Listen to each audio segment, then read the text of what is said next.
오늘의 말씀은 여호수아 21장 1절부터 19절까지입니다. 그때 레위 사람의 족장들이 제사장 엘르아살과 눈의 아들 여호수아가 이스라엘 자손의 지파 족장들에게 나와 가나안 땅 실로에서 그들에게 말하여 이르되 여호와께서 모세에게 명령하사 우리가 거주할 성읍들과 우리 가축을 위에 그 목초지들을 우리에게 주라 하셨나이다 하매 이스라엘 자손이 여호와의 명령을 따라 자기 기업에서 이 성읍과 그 목초지들을 레위 사람에게 주니라.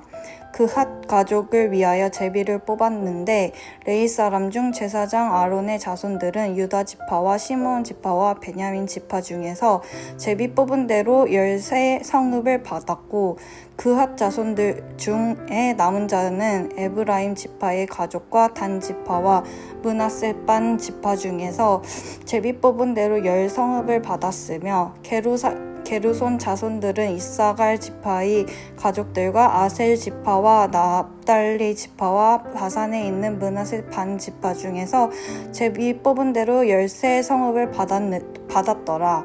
므라리 자손들은 그 가족대로 르우벤 지파와 갓 지파와 스불론 지파 중에서 12 성읍을 받았더라. 여호와께서 모세에게 명령하신 대로 이스라엘 자손이 제비 뽑아 레위 사람에게 준 성읍들과 그 목초지들이 이러하니라.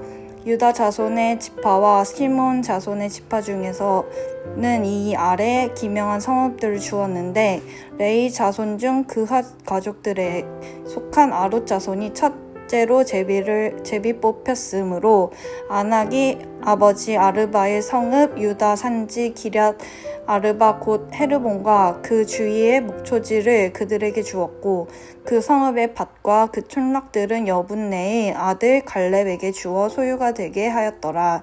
제사장 아론의 자손에게 준 것은 살인자의 도피성 헤브론의 그 목초지요 또 림나와 그 목초지와 얏딜과 그 목초지와 에스드모아와 그 목초지와 홀론과 그 목초지와 드빌과 그 목초지와 아인과 그 목초지와 유다와 그 목초지와 베세메스와 그 목초지이니 이 두 지파에서 9 성읍을 냈고 또 베냐민 지파 중에서는 기브온과 그 목초지와 게바와 그 목초지와 아나돗과 그 목초지와 알몬과 그 목초지 곧 4 성읍을 냈으니 제사장 아론 자손의 성읍은 모두 13 성읍과 그 목초지들이었더라.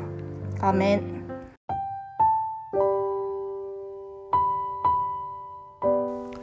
오늘 본문은 레위 지파가 성읍을 받는 내용입니다. 본문을 크게 3가지로 볼 수 있습니다. 1절에서 3절은 레위 지파 족장들이 필요한 성읍과 가축 그리고 목초지를 요구하는 장면이고 4절에서 7절은 다른 지파 사람들이 레위 지파를 위해 자신들의 성읍을 내주는 장면입니다. 그리고 8절에서 19절은 이스라엘 사람들이 레위 사람들에게 준 성읍들과 목초지들을 나열합니다. 오늘은 1절에서 3절과 4절에서 7절을 보며 본문이 우리에게 주는 2가지 교훈을 함께 보고자 합니다. 먼저 첫 번째 교훈은 하나님 나라를 이뤄야 하는 우리는 적극적인 자세로 임해야 한다는 것입니다. 레위 사람의 족장들이 여호수아에게 나와 모세가 말했던 성읍과 가축과 목초지들을 달라고 요구합니다. 이러한 레위 사람들의 모습은 갈렙과 슬로브앗의 딸들의 모습을 연상케 합니다. 갈렙은 헤브론을 차지하기 위해 강한 군사들이 있음에도 하나님께서 함께 하심을 믿고 나아가 그 땅을 차지했습니다. 또한 슬로브앗의 딸들은 아버지가 죽었고 기업을 받을 아들이 없자 자신들에게 기업을 물려달라고 모세에게 요구했습니다. 하나님께서는 모세에게 이들의 말이 옳다며 그 기업을 주라고 하셨습니다. 갈렙도 슬로브앗도 자신들이 받을 수 있는 기업에 있어서 수동적인 태도를 보이지 않았습니다.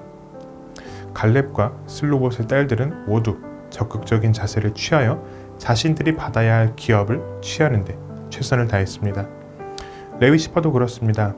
레위 사람들에게 기업은 하나님이시기 때문에 기업을 받을 필요는 없었지만 그들이 거주할 성읍과 목초지는 필요했습니다.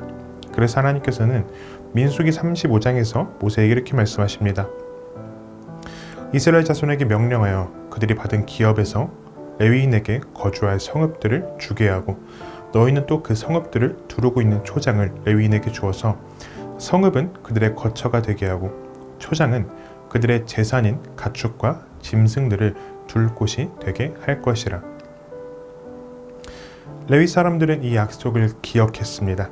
그리고 약속이 있음을 기억하고 수동적인 자세로 가만히 있었던 것이 아니라 자신이 받아야 할 성읍을 적극적인 자세로 요구하면서 마땅히 받아야 할 것들을 받게 됩니다.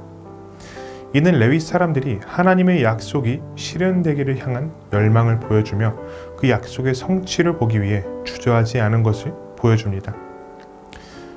하나님께서는 하나님의 약속을 믿고 그 약속의 실현을 위해 적극적인 자세로 임하는 자들에게 하나님께서 행하시는 역사를 경험하게 하십니다. 그러한 점에서 우리는 예수님께서 말씀하신 주기도의 간구 중 나라가 임하시오며 뜻이 하늘에서 이루어진 것 같이 땅에서도 이루어지이다 라는 이 기도를 믿음으로 할 수 있어야 합니다.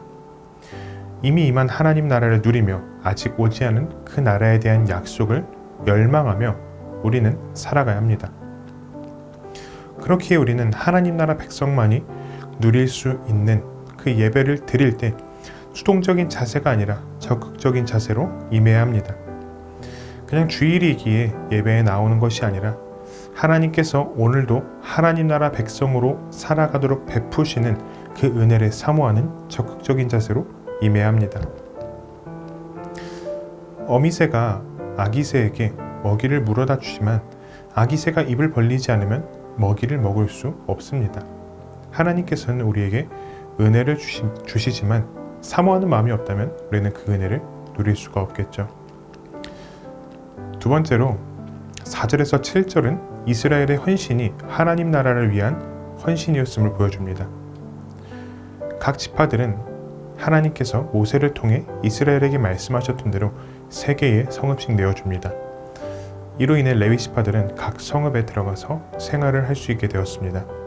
그러나 이것은 단지 그들에게 생활 터전을 주었다는 것만을 의미하지는 않습니다. 레위 사람들에게는 사명이 있었습니다.